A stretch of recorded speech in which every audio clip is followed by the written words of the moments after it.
आज हम एक्सप्लेन करने वाले हैं एक ऐसा ड्रामा जो कि बहुत ही ज़्यादा इंटरेस्टिंग रहने वाला है बिकॉज इसमें हमारे मेन कैरेक्टर सोरा के पास सुपर नेचुरल पावर्स हैं जिसकी हेल्प से वो किसी भी चीज़ को बिना टच करे हवा में उठा लेता है। यानी कि मेन कैरेक्टर सोरा को काफ़ी ज़्यादा पावरफुल दिखाया गया है, लेकिन उसकी यही सब पावर्स उसके लिए प्रॉब्लम्स भी क्रिएट कर देती हैं जब वो अपने गुस्से पर कंट्रोल नहीं कर पाता।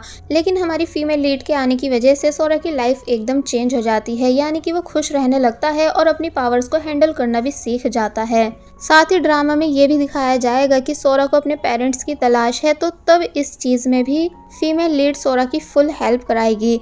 बाकी ड्रामा में और भी कई सारे कैरेक्टर्स को दिखाया गया है जो कि वो सभी स्टोरी को और ज़्यादा इंटरेस्टिंग बना देते हैं, जिस वजह से आप सभी को ये ब्यूटीफुल लव स्टोरी डेफिनेटली पसंद आएगी। इसलिए चलिए बिना देरी के ड्रामा की एक्सप्लेनेशन को स्टार्ट करते हैं।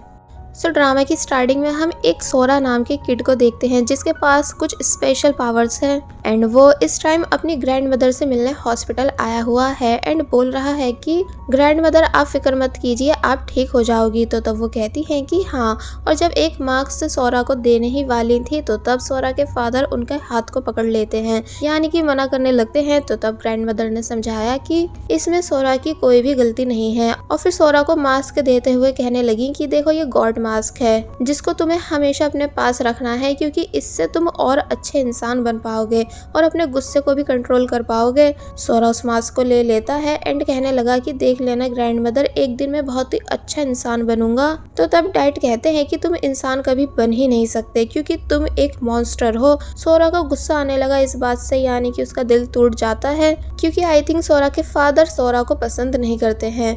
तो तब ग्रैंड मदर फिर से सोरा के फादर को चुप कराती हैं एंड सोरा को समझाती हैं कि वो मॉन्स्टर नहीं है। सोरा बोला कि लेकिन मेरी वजह से हर बार सभी लोग हर्ट हो जाते हैं। तो तब ग्रैंड मदर कहती हैं कि अब तुम्हारे पास गॉड मास्क है ना, इसलिए अब कुछ भी काम खराब नहीं होगा। सोरा भी प्रॉमिस करने लगता है कि हाँ, अब मैं एक गुड किड बन के ही दिखाऊंगा, आपका, मॉम का और डैड का हमेशा ख्याल भी रखूंगा। और फिर जब गॉड मास्क पहनकर ग्रैंड मदर को दिखाने लगा तो तब वो उठती ही नहीं। सोरा उन्हें बहुत उठाता है, साथ ही उसके पेरेंट्स भी ग्रैंड मदर को काफी ज्यादा उठा रहे थे, लेकिन वो उठी ही नहीं बिकॉज उनकी डेथ हो चुकी थी। और बस फिर ये सीन यहीं कट हुआ, जिसके बाद अब हमें स्कूल का सीन दिखाया गया।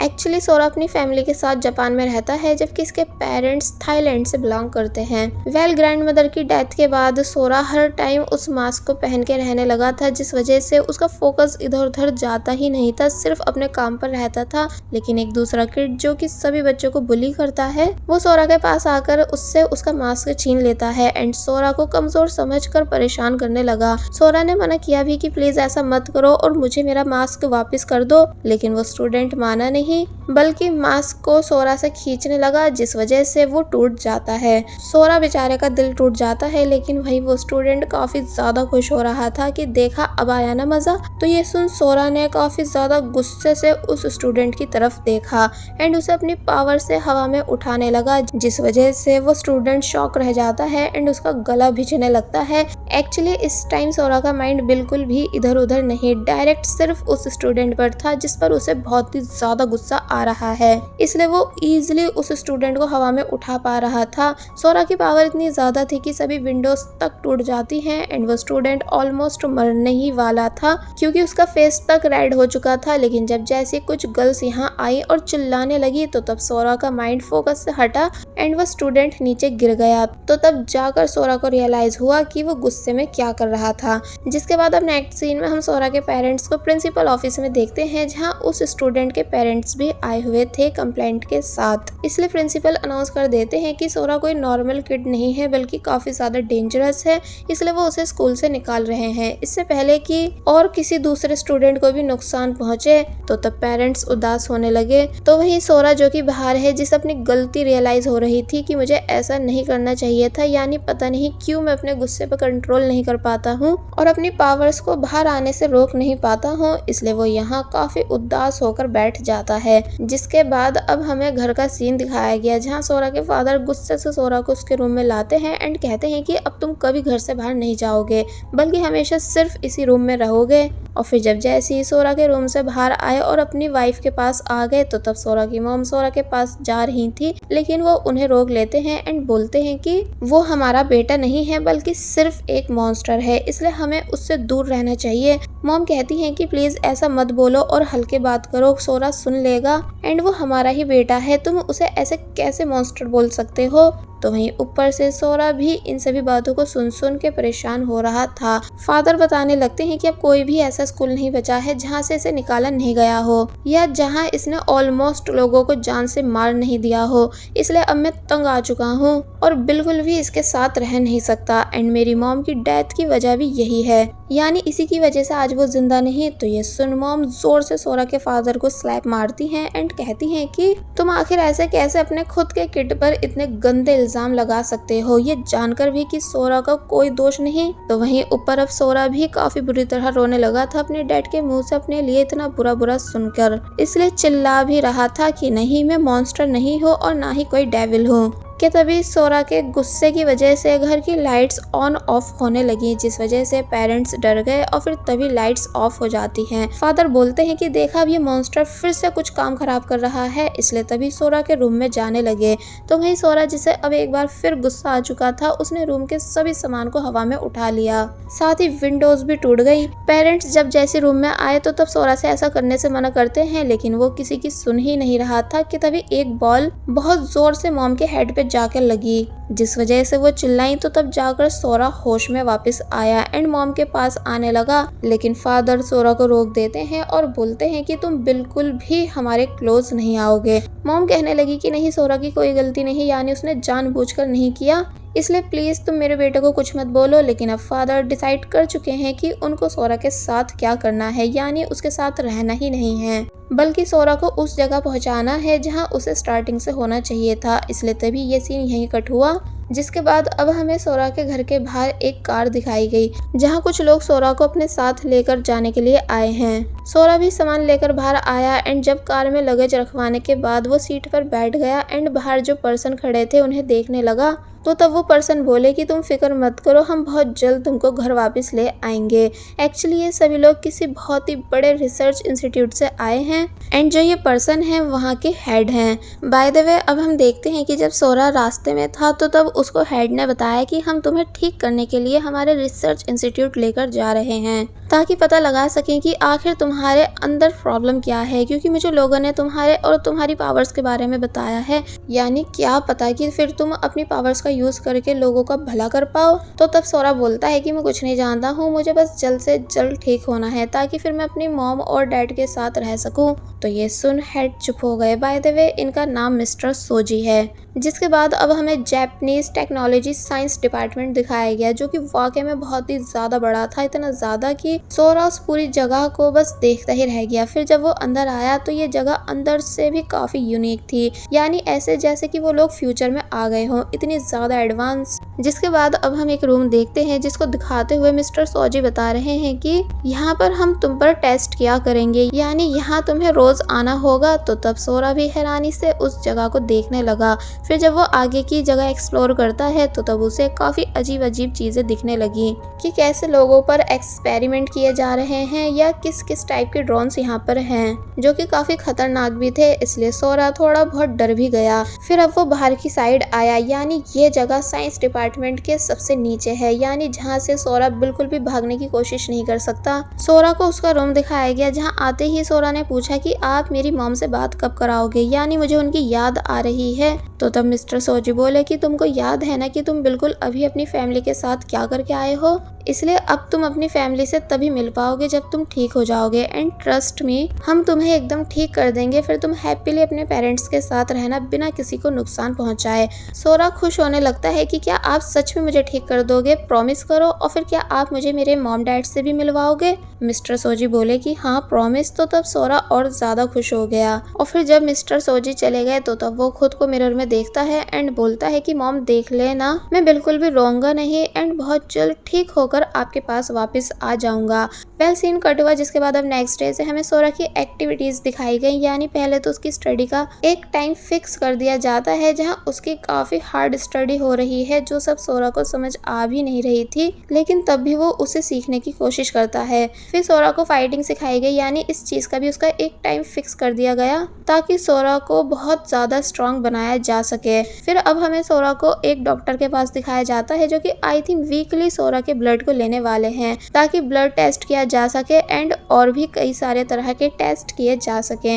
इसलिए जब सोरा से पूछने लगे कि क्या हम तुम्हारा ब्लड ले सकते हैं ताकि तुम्हारे लिए मेडिसिन बना सके, तो तब वो बेचारा बच्चा बोलता है कि हाँ, जबकि अंदर ही अंदर वो बहुत ही ज्यादा डर रहा था। वेल अब स्टार्ट हुआ सबसे इम्पोर्टेंट टास्क, जिसका यूज करके ये सभी पता लगाएंगे कि आखिर सोरा अपने माइंड का यूज करके चीजों को उठा कैसे लेता है। इसलिए उसके सामने फ्रूट्स रख दिए गए जिन्हें सोरा ने काफी मुश्किल से अपनी पावर का यूज करके ऊपर उठाया, लेकिन ज्यादा देर के लिए नहीं बल्कि सिर्फ कुछ सेकंड्स तक के लिए। तो तब मिस्टर सोजी को समझ आ गया कि सोरा को काफी ज्यादा प्रैक्टिस की जरूरत है। फिर बस ऐसे ही रूटीन चलता जाता है, यानी कि रोज सोरा की स्टडी होती है जहाँ कैमरा में से हर टाइम उस पर नजर भी रखी जा रही थी। फिर रोज ही फाइटिंग भी सिखाई गई जो कि दिन पर दिन हार्ड होती जा रही थी एंड साथ ही सोरा का ब्लड भी नॉन स्टॉप लिया जाता है, जिस वजह से वो बेचारा बस चिल्लाता ही रहा। और फिर उसके ब्लड पर काफी सारी रिसर्चेस भी की गई। सोरा को भी अब अपने इस रूटीन की आदत पड़ चुकी है, इसलिए जब वो एक दिन मिरर में देखकर रेडी हो रहा था तो तब पता चला कि मिरर के पीछे भी एक कैमरा है, जिसको उस कैमरा से एक लिटिल गर्ल देख रही थी जो कि मिस्टर सोजी की आई थिंक रिलेटिव है, जिसका नाम है मोमोको। जिसे मिस्टर सोजी समझाने लगे कि देखो, इस किड का नाम सोरा है जिसकी बड़े होकर तुम्हें देख रेख करनी है। मोमोको मान जाती है कि हाँ, मैं बड़े होकर सोरा का ध्यान रखूंगी और फिर सोरा को स्क्रीन पे देख देख कर खुश होने लगी। जिसके बाद एक दिन जब सोरा ब्लड देने के बाद जा रहा था तो तब एक और किड दिखाया गया जिसके फेस को शो तो नहीं कराया गया है, लेकिन वो बस छुप छुप कर सोरा को देख रहा था। सोरा को भी ये चीज फील हुई, इसलिए जब जैसे वो टर्न हुआ तो तब वो किड जल्दी से यहाँ से चला गया। वेल अब ये तो हमें बाद में ही पता चलेगा कि आखिर ये मिस्टीरियस किड है कौन। जिसके बाद अब हम देखते हैं कि बस ऐसे ही सोरा का रूटीन चलता जाता है, यानी रोज स्टडी करना, ब्लड देना, मोमोका का सोरा पर नजर रखना। फिर जब एक दिन सोरा के लिए वही रोज का डाइट वाला खाना आया तो तब मोमो को उसके लिए एक कार्ड भिजवाती है, जिसे देखकर वो कंफ्यूज होने लगा कि भला ये किसने भिजवाया है। तो वही मोमो को सोरा का लंच देखकर बुरा फील कर रही थी कि सोरा कैसे ओनली बॉइल्ड वेजिटेबल्स खाता है। फिर एक दिन जब सोरा जा रहा था तो उसे रास्ते में वही मिस्टीरियस किड दिखा, जिसको आई थिंक चलने में थोड़ी प्रॉब्लम है। सोरा उस किड को हेलो करता है फ्रेंडशिप करने के लिए, लेकिन वो किड कोई रिस्पॉन्स नहीं देता बल्कि यहाँ से चला गया।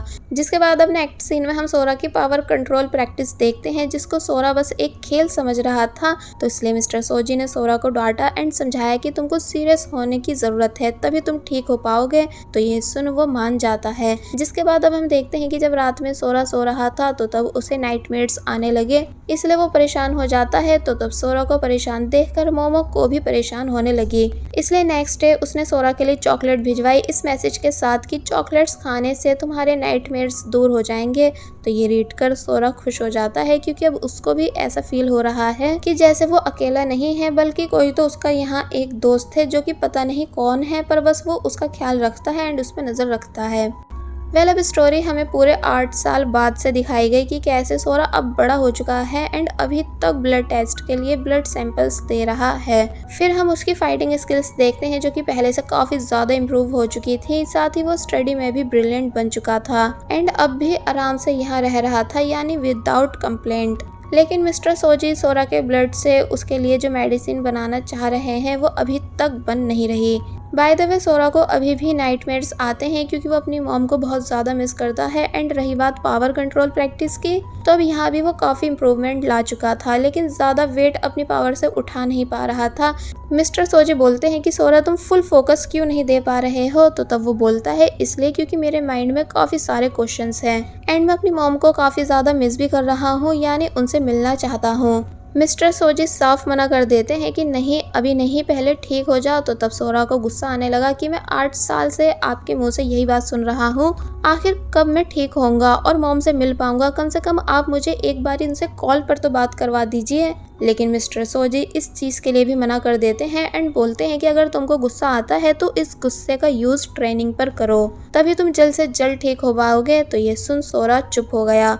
जिसके बाद अब हमें मोमो को दिखाई गई, जो कि वो भी काफ़ी बड़ी हो चुकी है एंड बिल्कुल अभी कॉलेज से वापस साइंस डिपार्टमेंट आई है, जहां आकर वो रोज की तरह सोरा को देखने लगी। बाय द वे मोमो को इस ड्रामे की मेन फीमेल लीड नहीं है बल्कि सेकंड फीमेल लीड है एंड जो मेन लीड होगी उसके बारे में आगे बता दिया जाएगा। बाय द वे आज सोरा का बर्थडे है, इसलिए मोमोको ने सोरा को उसका फेवरेट चॉकलेट केक भिजवाया है एंड और भी कई सारी चीज़ें जो सब सोरा को पसंद है, विद कार्ड जिस पर लिखा था हैप्पी बर्थडे सोरा। सोरा खुश होने लगा, इसलिए बोला कि पता नहीं तुम कौन हो लेकिन मेरा पूरा ख्याल रखते हो, इसलिए मैं तुम्हें दिल से थैंक्स कर रहा हूँ। और फिर तभी केक को एंजॉय करने लगा। यानी यहाँ तक भी सोरा साइंस डिपार्टमेंट में खुश था। लेकिन अब स्टोरी फिर से कुछ और साल आगे बढ़ती है, यानी कि स्टोरी को 6 साल आगे से दिखाया गया, जहां सोरा आज भी अपना ब्लड दे देकर परेशान है। तो वहीं मोमोको अब JDSD की ऑफिशियल मेंबर बन चुकी थी। और अगर बात की जाए प्रैक्टिस की तो अब उसमें सोरा एकदम परफेक्ट बन चुका है, यानी कितना भी वेट उठा लेता है और जैसी मर्जी चाहे उसे मूव भी कर देता है। तो मिस्टर सोजी खुश होने लगे कि फाइनली सोरा ने कर ही दिखाया। तो वहीं सोरा भी काफ़ी ज़्यादा खुश हो रहा था, क्योंकि उसे लग रहा है कि शायद अब वो यहाँ से बाहर जा पाएगा एंड अपनी मॉम से मिल पाएगा। लेकिन क्या ऐसा सच में हो पाएगा, ये सब हमें नेक्स्ट पार्ट में पता चलेगा। और बस फिर इसी सीन के साथ पार्ट 1 यहीं पर एंड हो जाता है। There was a time when you had me fall